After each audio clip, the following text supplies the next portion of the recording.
سب سے پہلے تو یہ بتائیے گا کہ اس وقت میں باقی جو جتنے بھی محاذ اس وقت جس پہ پاکستان ایک جنگ لڑ رہا ہے، آپ کے اندرونی جو خلفشار چل رہا ہے جماعت کا، بڑا میں یہ نہیں کہتی کہ اس نے یہ اسٹیٹمنٹ دے دیا، اس نے یہ اسٹیٹمنٹ دے دیا، یو تھنک کہ اس سے ہٹ کے آپ اپوزیشن کا جو الائنس بنانے کی کوشش کر رہے ہیں وہ بن پائے گا؟ یہ اپنی آپ کی پارٹی کے اندرونی ڈویژن کا کوئی فرق تو نہیں پڑے گا الائنس پہ؟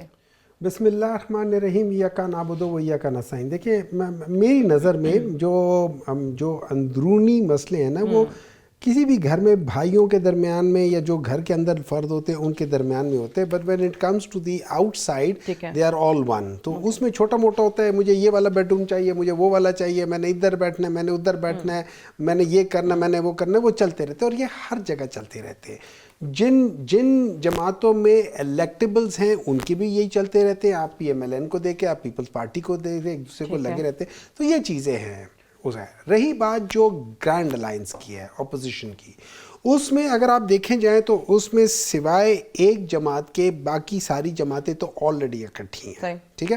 اب اس ایک جماعت میں مولانا فضل الرحمان ہے، مولانا فضل الرحمان نے اپنا ڈیسائیڈ کرنے نے انہوں نے ایک چیز تو ڈیسائیڈ کی ہوئی ہے، ان پرنسپل ڈیسائیڈ کیا ہوا ہے کہ نمبر 1 وہ حکومت کے ساتھ نہیں جائیں گے، نمبر 2 وہ عید کے بعد یا اکیلے اور یا اس گرینڈ الائنس کا حصہ بن کے وہ نکلیں گے، یہ انہوں نے ڈیسائیڈ کیا ہوا ہے۔ اچھا، ٹارگٹ سب کا کیا ہے؟ ٹارگٹ سب کا جو ہے وہ اس جو ناجائز تجاوزات والی حکومت ہے اس کو گرانا ہے، اس کو ہٹانا ہے، fresh elections, free fair transparent elections, اور اس کے اندر دھاندلی واندلی نہیں، یہ نہیں ہونی چاہیے۔ اب اگر یہ ساری چیزیں، تو دیٹ مینز ہم لوگ ہو سکتے ہیں الگ الگ گاڑیوں میں جائیں لیکن ہم سب اسی طرف جائیں گے، اس کا مطلب ہے رش اسی سڑک پہ ہی ہوگا۔ زیادہ چانسز ویسے ابھی تک یہی مولانا صاحب کی باتوں سے لگ رہے ہیں کہ وہ الگ گاڑی میں جانا چاہ رہے ہیں۔ نہیں، میں آپ کو یہ بتاتا ہوں، جو باتیں ہو رہی ہے پاکستان تحریک انصاف، یہ یاد رکھیں ہم لوگوں کے پاکستان تحریک انصاف اور جے یو آئی کے درمیان میں ایک بہت بڑی رج تھی جس کو کور کرنا آسان نہیں تھا، نہ ہم نے کبھی ان کو سپیئر کیا، نہ انہوں نے کبھی ہمیں سپیئر کیا، اور پلس ایک دوسرے کے اوپر مسٹرسٹ بھی ہے کسی حد تک۔ ان کا مسٹرسٹ یہ کہ یہ نہ ہو کہ ہم لوگ ان کی لیوریج لیتے ہوئے ہم اسٹیبلشمنٹ کے ساتھ کر لیں۔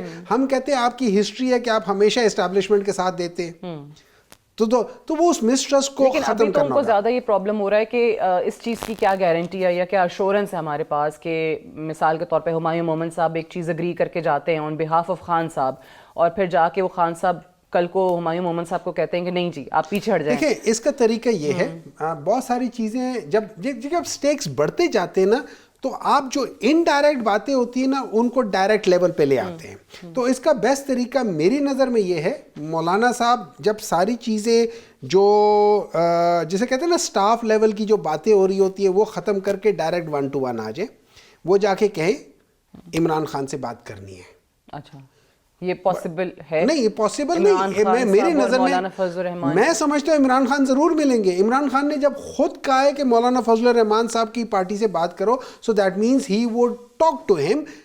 یہ یاد رکھیں انہوں نے پہلے بھی اکٹھے کام بھی کیا ہوا ہے، ایسی کوئی بات نہیں ہے۔ مولانا صاحب اڈیالہ جیل جا کے خان صاحب سے ملاقات کریں گے؟ خان صاحب کو تو باہر نکالیں گے نہیں، تو پھر مولانا صاحب چونکہ آزاد ہیں اس وقت، وہ اس فستائیت سے ذرا بچے ہوئے ہیں، تو پھر ان کے اوپر ایک ذمہ داری بڑھ جاتی ہے۔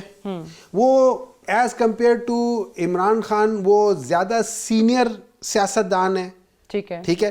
میں سمجھتا ہوں وہ بہتر چیز ہو جائے گی، وہ جا کے کل ان کو بھی سمجھ آ جائے گی، جب وہ ملنے جائیں گے تو ان کو سمجھ آ جائے گی کہ کس طریقے سے عمران خان کے، اور وہاں پہ جا کے جب آپ کی کاز بڑی ہو تو اس میں کوئی برائی نہیں ہے، ان چیزوں کو نظر انداز ہونا چاہیے، ٹھیک ہے نا۔ ہاں، اگر عمران خان فری ہوتے تو پھر کسی ایک جگہ پہ دونوں میٹنگ کر سکتے تھے۔ اس میں ٹھیک ہے سیاسی اختلاف اپنی جگہ، لیکن کیونکہ دونوں طرف سے چیزیں بہت ذاتی نوعیت کی آئی ہیں، حملے ہوئے ہیں پاسٹ میں ایک دوسرے کے اوپر۔ میں حافظ حمداللہ صاحب کو یہاں پہ کوٹ کر رہی ہوں، مولانا صاحب کے اوبیسلی پارٹی کے بڑے سینئر رہنما ہیں، انہوں نے کہا کہ مولانا صاحب کا جو عمران خان کے بارے میں یہودی لابی والا یا یہودی ایجنٹ والا سٹانس ہے نا، ہم اس سے نہیں پیچھے ہٹیں گے۔ دیکھیں اس طرح ہوتا ہے، عمران خان کے اوپر ذاتی حملے آپ جو مرضی کر لیں، he is not interested in what you say about ہم، ہی نوز واٹ ہی از۔ اس کو پتہ ہے کہ عمران خان کو پتہ ہے اس کا قد کیا ہے، عمران خان کو پتہ ہے ان چیزوں سے لوگ ان کو کہتے ہیں کہ وہ ٹیفلون بوائے ہے, اس کے اوپر آپ جتنا مرضی گند پھینکیں اس کے ساتھ چپکتا نہیں ہے. ٹھیک ہے نا, اس کے اوپر جو مرضی کر لے. کیوں؟ عمران خان کہتا ہے عزت اور ذلت اللہ تعالیٰ دیتا ہے.